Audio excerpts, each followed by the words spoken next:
जय महाराष्ट्र. मी रामदास पाटील, भगवा tiger group Maharashtra राज्य अध्यक्ष. आज सदर जो पूर्ण केंद्र सरकार आणि महाराष्ट्रामध्ये विविध राज्यांमध्ये जो विषय तापलेला आहे तो म्हणजे आज झालेला केंद्रीय मंत्री धर्मेंद्र प्रधान जे शिक्षण खात्याचे केंद्राचे मंत्री आहेत त्यांचा राजीनामा झालेला आहे. आणि हा विद्यार्थ्यांचा विजय आहे, स्टुडंटचा विजय आहे, हा केंद्राच्या आणि राज्याच्या पूर्ण विद्यार्थ्यांचा विजय आहे. त्या विद्यार्थ्यांनी असा गेले 26-27 दिवस हा आंदोलन पूर्ण चालू ठेवला. असंख्य सरकारने प्रयत्न केले तो आंदोलन विस्कळीत करण्याचा आणि तोडण्याचा. त्यांना खूप कायद्याचं उल्लंघन करून मारहाण केलं.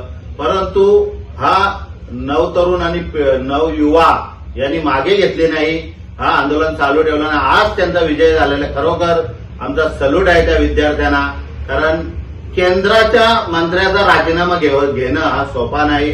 तसंच सीजेपी कॉक्रोच पार्टीचे जे दिपके आहेत अध्यक्ष अभिजित दिपके, त्यांना देखील खरोखर त्यांचे आम्ही शुभेच्छा देतो, अभिनंदन करतो.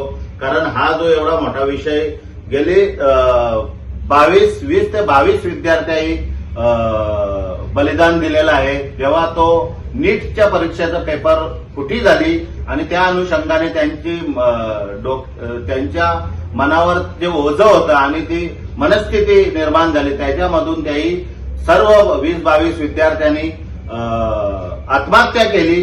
हे तर खरंच सर्व पक्षीय नेत्यांना समजायला पाहिजे होतं आणि त्या अनुषंगाने सर्व पक्षी त्याच दिवशी आंदोलनाला उतरायला पाहिजे होतं. पण खरोखर मी सल्यूट करतो युवा पिढी आणि विद्यार्थ्यांना की त्याही हा आंदोलन पूर्ण एकदम मनाने आणि जिद्दीनं, जसे आपले योद्धा आहेत भगतसिंग, राजगुरू, जे देशाला जे युवक आहेत ज्याही बलिदान दिले, जे हुतात्मे झाले, त्यांच्याच खरोखर सरकारला दाखवून दिलं की ही हुकुमशाही नाही, ही लोकशाही आहे. आणि याच अनुषंगाने आज जो विजय झालेला आहे त्यांना आम्ही विद्यार्थ्यांना सल्यूट करतो. आमचा पूर्ण भगवा टायगर ग्रुप महाराष्ट्र राज्याचे जे आमचे कार्यकर्ते पदाधिकारी आहेत हे सर्व त्यांना या विजय झाल्याबद्दल त्यांना शुभेच्छा देतो. कारण दुसरं त्याच्यामध्ये असं आमचं म्हणणं आहे की विद्यार्थी, मला बरेचसे फोन आले, त्या विद्यार्थ्यांचं स्टुडंटचं म्हणणं आहे, युवाचं म्हणणं आहे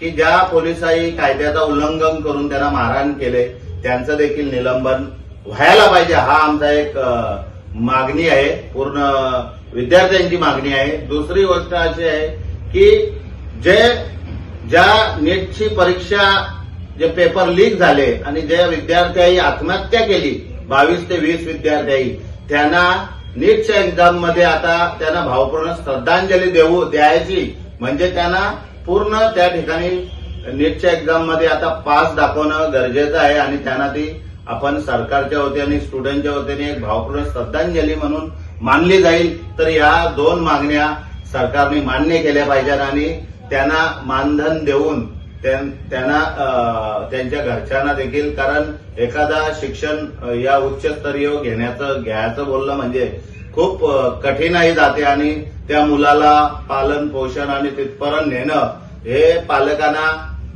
किती कष्टदायक, आणि एखाद्या शेतकऱ्याचा असेल, गरीब घरातला मुलगा असेल तर त्याला खूप कठीण होतं. तर या सर्व विषयांना सरकारने अभ्यासपूर्वक मीटिंग घेऊन या विषयांना देखील तोडगा काढला पाहिजे. कारण खरोखर या दोन मागण्या अशा आहेत की त्या लाठीचार्ज जो झालाय पोलिसांच्या वतीने तो कायदा उल्लंघन करून झालेला आहे. तो मानेवर उपट घालणं किंवा डोक्यावर उपटी घालणं, तो कायद्याचं उल्लंघन झालेला आहे. त्या काही अधिकाऱ्यांना निलंबित करून त्यांना सस्पेंड करण्यात आले. जे काही अधिकारी असतील त्यांना देखील त्या ठिकाणी ती विद्यार्थ्यांची मागणी आहे की त्यांना देखील निलंबित करण्यात यावे. आणि दुसरी गोष्ट की ज्या विद्यार्थ्यांनी आत्महत्या केली, जो विषय नीटचा विषय होता, तो परीक्षा पेपर फुटी लीक झाली, त्या संदर्भात पंतप्रधानांनी देखील प्रतिक्रिया दिली होती या संदर्भात. पण त्यांना नीटच्या एक्झाम मध्ये पास करून त्यांना भावपूर्ण श्रद्धांजली देण्यात यावी अशी आमची भगवा टायगर ग्रुपची मागणी आहे.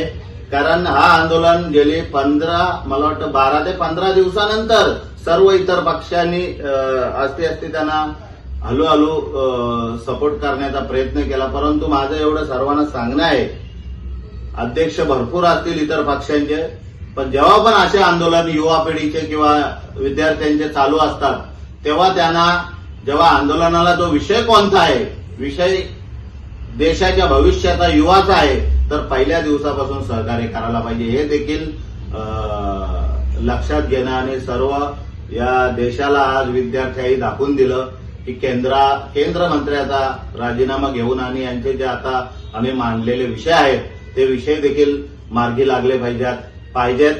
तरच हा विद्यार्थ्यांचा आणि पूर्ण या आत्महत्या केलेल्या विद्यार्थ्यांचा खरोखर त्यांना एक भावपूर्ण श्रद्धांजली दिली जाईल आणि त्यांना न्याय मिळाला असं आम्ही जाहीर करू. जय हिंद, जय महाराष्ट्र.